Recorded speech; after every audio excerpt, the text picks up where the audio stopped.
Hello, everybody, and welcome to episode 3 of Two Friends Talking Shit about FPL. Well, uh, game week 2 coming up, game week 1 in the bag, and we're already on a solo podcast. So, Andy's away this week. Hopefully, he'll be dropping in with some little clips here and there, telling us about his game week.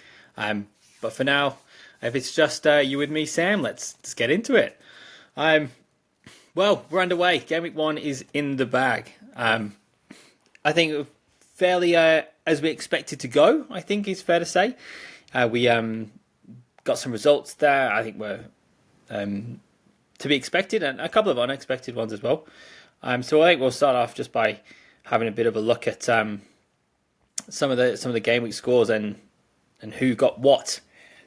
So let's start with Newcastle and Southampton. We're going to use live FPL for this little analysis stuff, so it's not going to be in the right order, but it's going to give us a good look at who did what. So Newcastle beating Southampton, I think as we expected. Maybe the goal didn't come from whoever we expected with Joe Linton, but assist points for Isaac, which is what we wanted. No bonus points though. Some low-owned players down there, but seeing Livramento and Hall play was great. It means we get the options for our teams with having Trippier sitting there on the bench. Ipswich lost 2-0 to Liverpool. I think we expected a Liverpool win, probably a bit of a cagey game with the new manager on Liverpool side. Diogo and Salah in the goals, which are what we expected. I think a lot of us moved on Diogo Jota late in the prep coming up. Salah was good to get on the score sheet with an assist as well for him, landing him his 3 bonus points, and a highly owned Alexander-Arnold getting 2. Chelsea fell to Man City, and Haaland on the score sheet, 2 bonus points. Probably not what we wanted. Well, most of us anyway. He didn't pick up as many as we thought he might do. Probably good for the non-Salah captainers among us. I went with Isak, so that's probably wasn't great for me, but I had Salah in my team, so kind of the Haaland effect was lessened. Brentford beating Palace, I think, was a shock to me. I think I was expecting it the other way around. Brentford looked okay, I think it's safe to say, and I think that it's first safe now to say that Tony's gone. He's out of the team. He didn't even make the squad. And Palace looked a bit disjointed. Struggled to get going, but I think we can expect some more from them. Arsenal Wolves, I think, again, as expected, Havertz and Saka on the score sheet, and Havertz and Saka with the assists. I think maybe we should be thinking more about Havertz. I know I had him in an early draft, and he left before we got going. So stuff to keep an eye on. Tough fixtures for Arsenal coming up, but you never know. The game overnight, Leicester versus Spurs, 1-1. Definitely not what I had in mind. I was thinking a 3 or 4 nil win for Spurs. It's good to see Jamie Vardy on the score sheet, though. I don't think he's going to be an option for myself this year, but it's good to see him still kicking it and getting those goals. Spurs, you've still got a little bit of coming together to do. Solanke unlucky not to get anything out of the game, I think. But enough to wait on and see what happens coming up. Man United beating Fulham on the opening night. Again, I think we expected maybe a couple more goals in this one. They left it late, United, but I think Bruno Fernandes was good. He's a good option. Garnacho came off the bench, probably not as enticing. Fulham didn't look bad. They did okay. Again, I think they need to get their season going. It'll be good to see them in the next couple of games. They've got some good fixtures coming up. Forest Bournemouth with a 1-1. I think it's pretty fair. Chris Wood on the score sheet, so anyone who went early on Wood is sitting pretty. Bournemouth may be struggling with that late Solanke transfer. Villa coming out on top against West Ham with Ollie Watkins starting on the pitch was good to see. He looked a bit tired, a bit rusty. Well, we'll see. It'd be interesting to see if he's in the squad on the start for next week. Good to see Duran though as another option. I don't think he's going to wrestle that starting spot away from Solanke, but it's good to know that he's there. West Ham probably not as bad as I expected them to be straight out the gate. Lucas Paqueta getting on the score sheet. Souček always an issue for other teams when West Ham are playing. So good that there's some options. I think I'll see how West Ham go. And Everton, not the defence we thought they were going to be against Brighton. 3-0 loss. Adingra, Matoma and Welbeck getting the points there, getting the goals.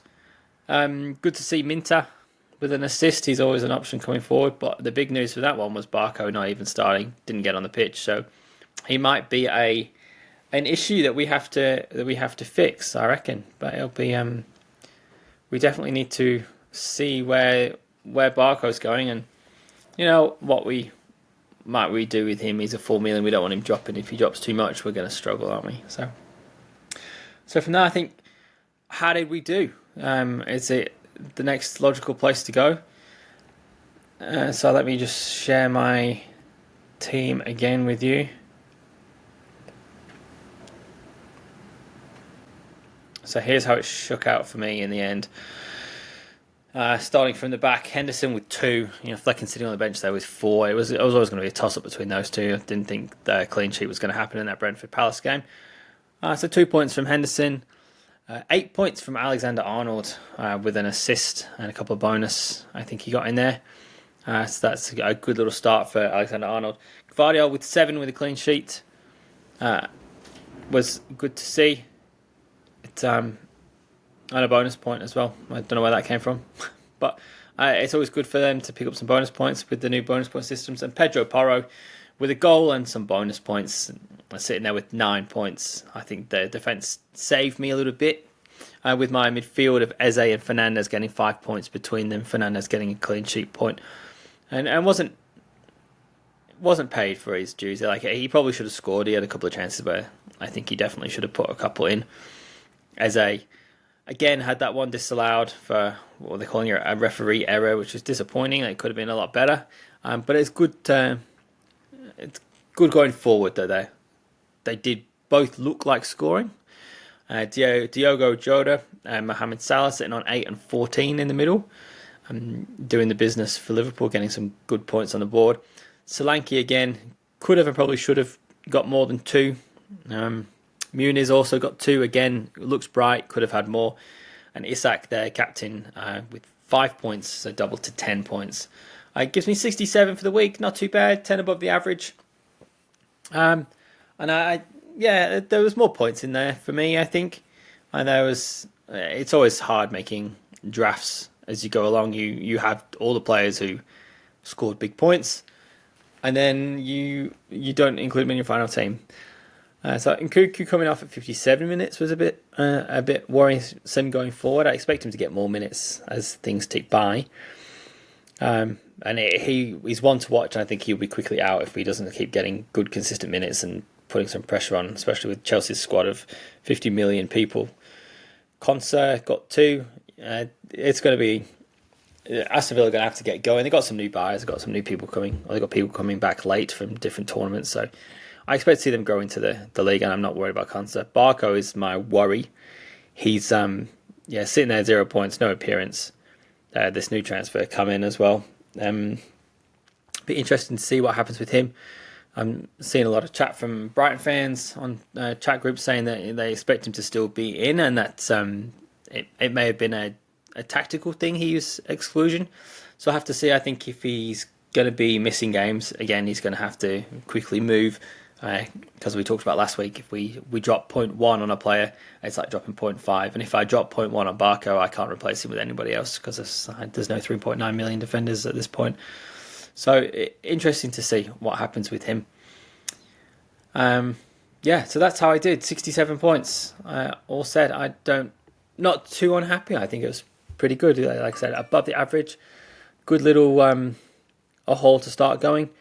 And from there, hopefully we see some more points next week, and we keep the ball rolling. It's always difficult in the early weeks of a new season. You don't want to scream away, use all your chips, and get ahead of the pack. I think my plan is to stay with the pack, stay moving forward, and we'll go from there. And hopefully now we'll switch across to Andy, and he'll have something of a bit of a review about his team. What's up, team? I'm coming to you from Queenstown, New Zealand, and it is quite fresh here. So I'm rugged up, puffed up, and let's get into some EPL chats. Thank you, Sam, for the intro there.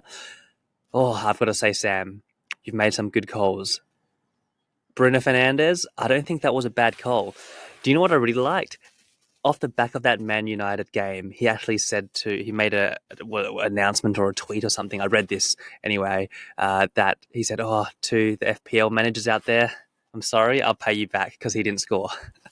So he's aware that people own him in FPL, and he promised to pay them back, which means I think he will come good. Apparently, he had some good chances. He had some really good chances. So, if someone's taking that many shots, is it only a matter of time before they do a massive haul?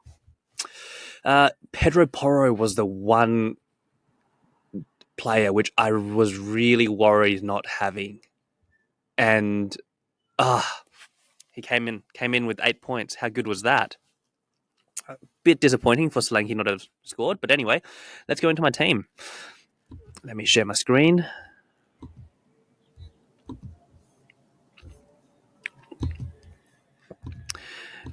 And here we go. All right.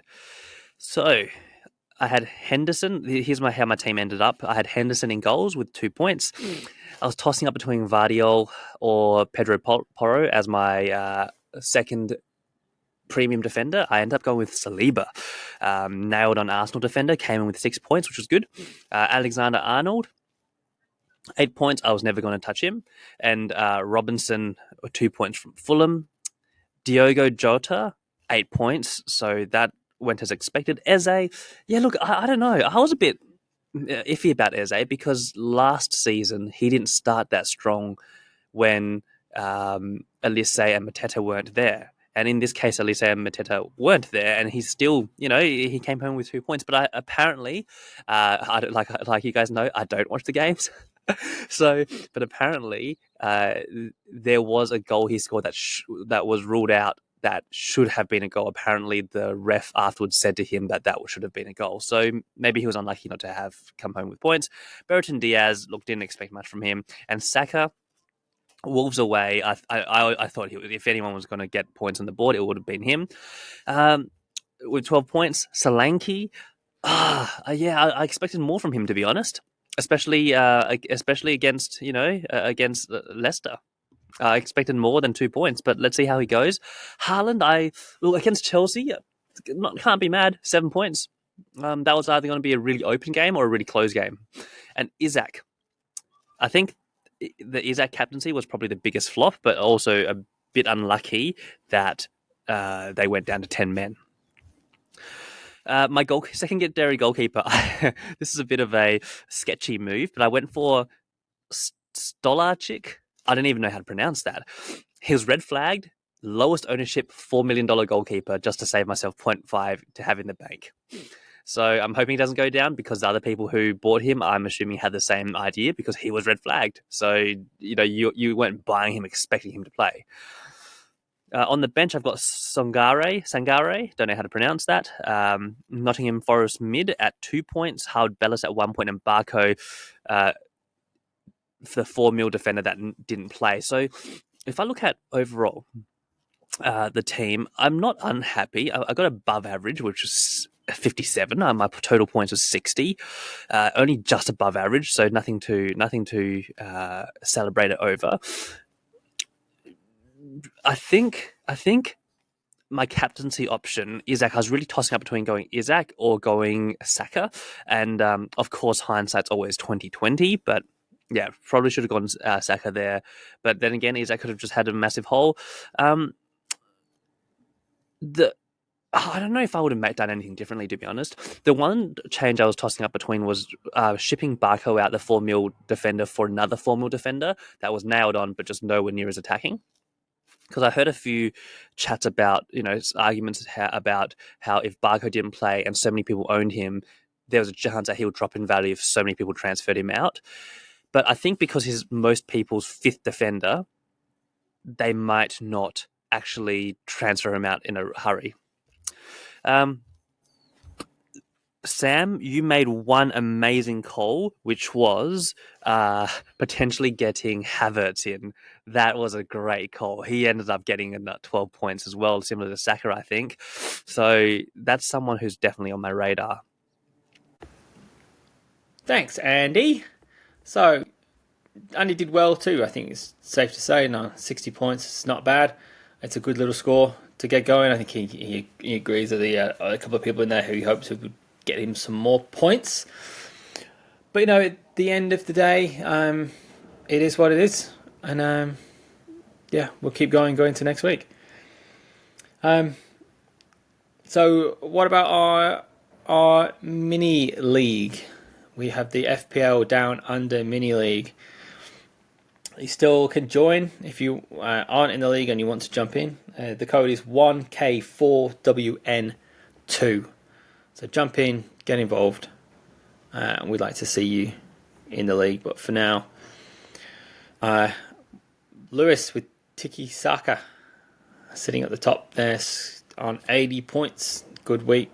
Scott in second with 76, and another Lewis sitting in third on 74 points. Week 1 in the bag. Good that we've started rolling. So feel free if you do want to jump in on this mini league. The code again, 1K4WN2. Get involved. Me and Andy also have a little head-to-head going to see who can best. Andy clearly won last year. Like I said, I kind of struggled a little bit with that last year, but if we have a look, game week 1, 3 points up. So I had the early advantage going into this one. It was close, and it all kind of came down to that last game.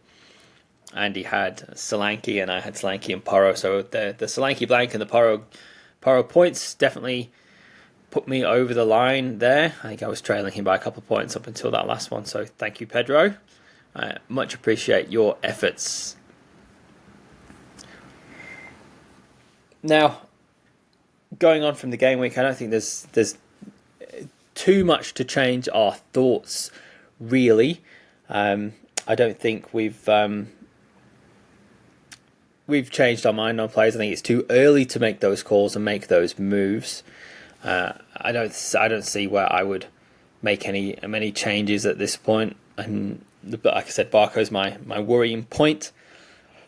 But where do we go from Barco if we don't trust him? It's a bit hard to tell. I think I'm definitely going to give him another week. He's not going to start this week for me.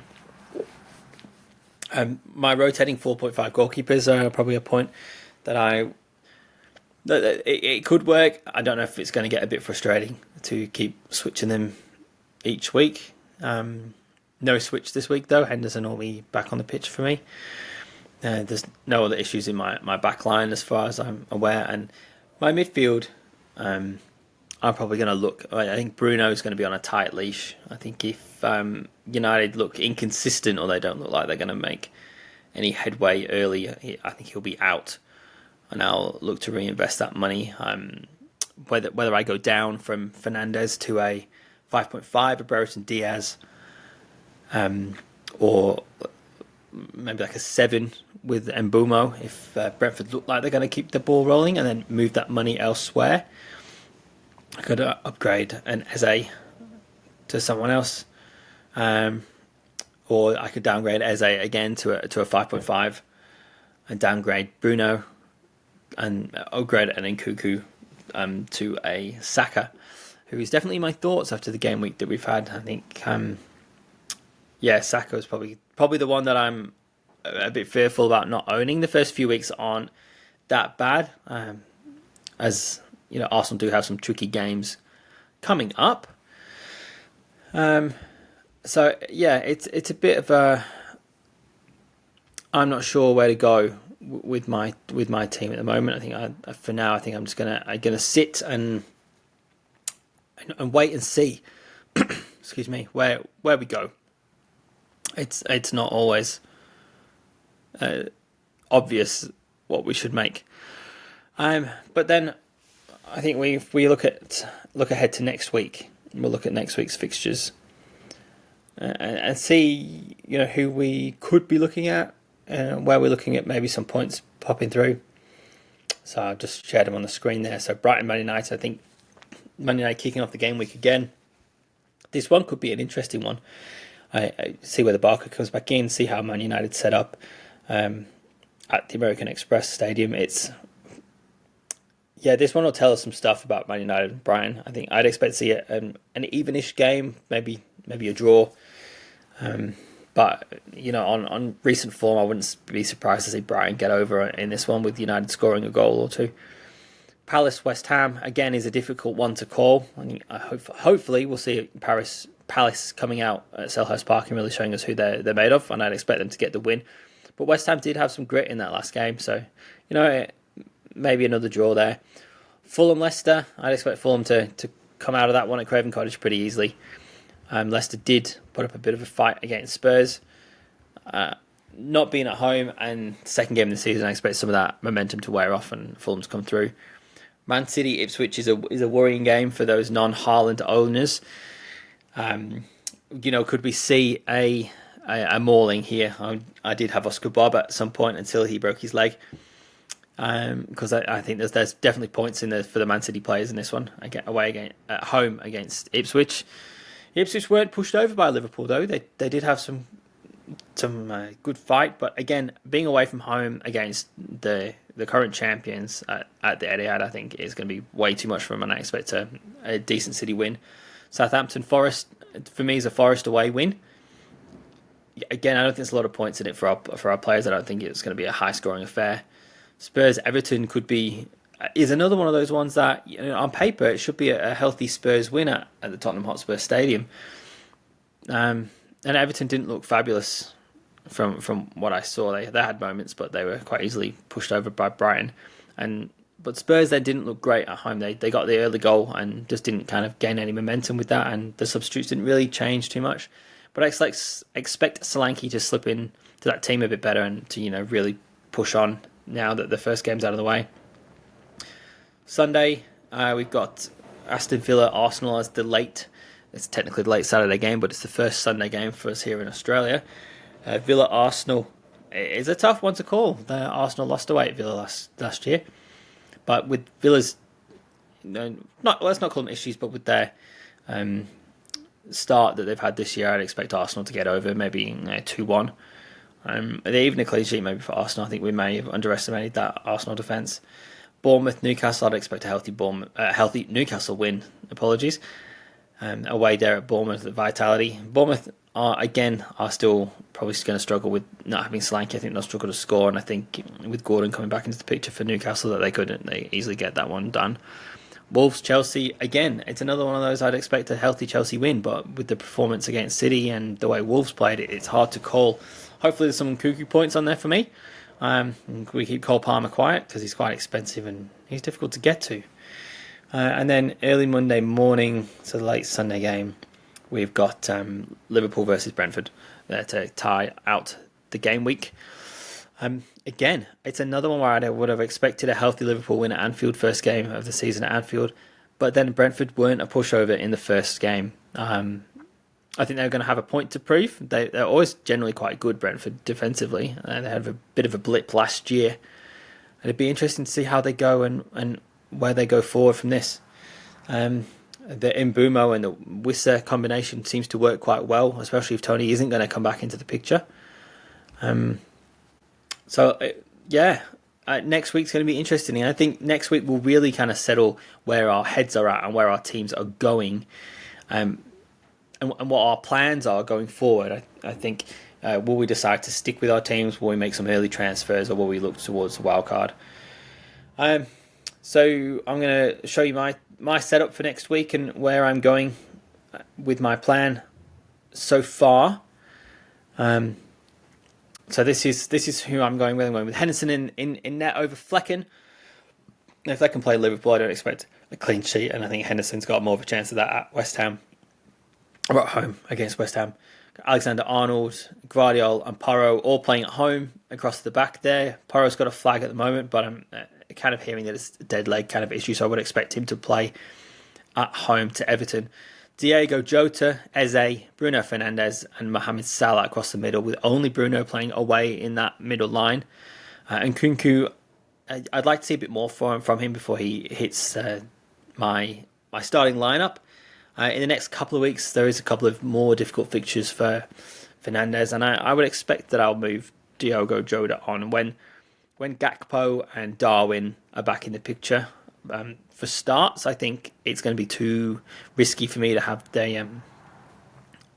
that weekly not knowing who's going to start for Liverpool. I think just having Salah in there is going to be enough, and I'm going to move Diogo on. He could even become Saka if I downgrade Bruno or Eze to get a bit of that Arsenal cover.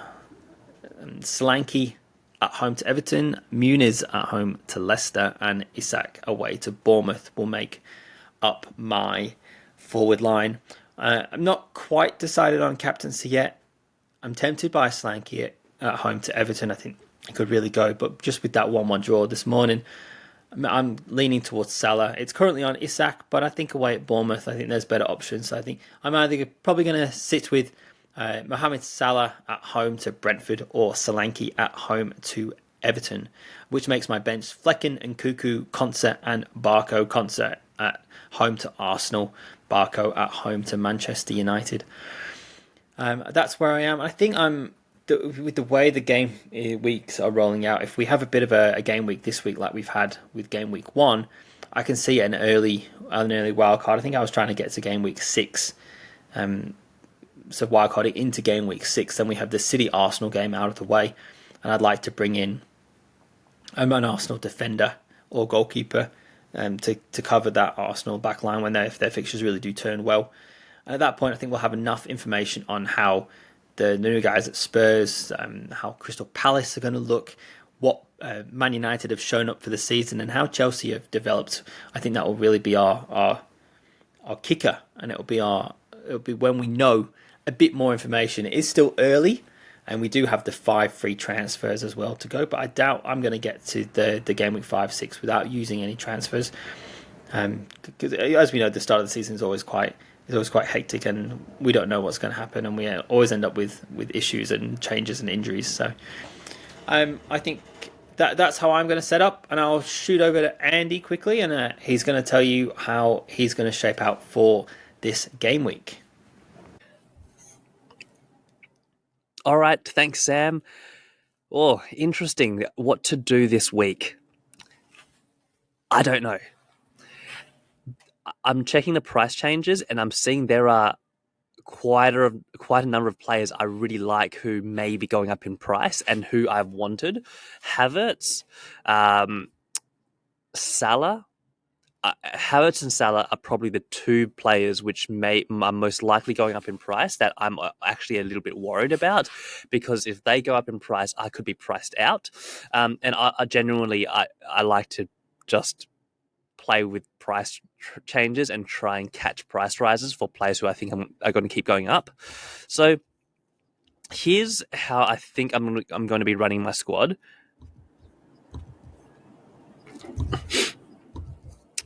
All right.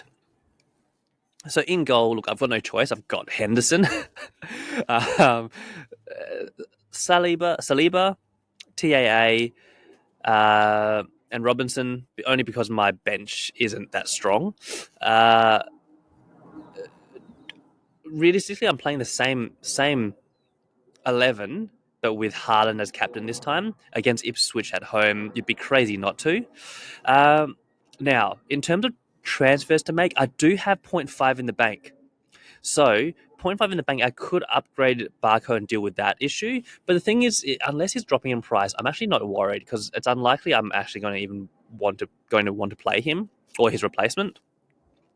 What I am more interested in, though, and this could be quite a risky and a silly play, is shipping either Solanke or Isak, not because I don't want them, but because Havertz could be going up in price.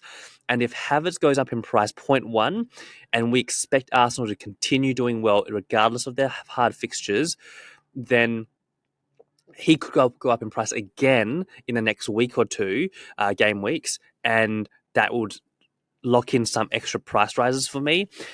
So if I can catch the Havertz price rise, then potentially, if I can't catch the Salah one, that would mean that I could bank 0.1 from Havertz and use that 0.1 into Salah if I need to later on. So that's one way I'm thinking about it. Or another way I'm thinking about it, another move I'm potentially going to make is taking a massive -8 to -12 to bring in Salah and Havertz to bank both of their price rises, because those two players I think will keep rising because Salah especially is a good player, and Havertz across the season, unless Jesus pips him from his spot, he's going to be the number 9 there, right? And I've mentioned in the past, I'm not afraid to take a -8, -12, -16 in one game week. I'm not too fussed there. The thing which is holding me back here, though, is Solanke against Everton. Everton weren't great. Isaac against Bournemouth. Oh, these guys could score big. And then all of a sudden, they'll be rising in price. And I'll be missing out on the points. That's the only thing which is I'm a bit hesitant on. I might ship one of them and then see if I can bring Salah in another way. Saka against Aston Villa. If Saka's not going to rise in price anytime soon, then I could just bring Salah in for Saka by downgrading Diogo Jota. There's a few moves I could make here. I'm not sure, so I'm going to keep an eye on price changes. If no one's rising in price, I'm not going to make any transfers, and this is my team. So yeah, it would all come down to price rises for me this week. I would like to bank the transfer, but also it is what it is. I'm happy to also just ship it. we're playing the long game here. That's the way I like to play. So I normally see myself doing it this way, where the first half of the season, I just try and keep up close to the pack, and then the last half and just build team value. And the last half of the season is when I hope the team value really comes into play. Anyway, that's me. I'm going to go inside where it's nice and warm, and we'll catch you guys next week.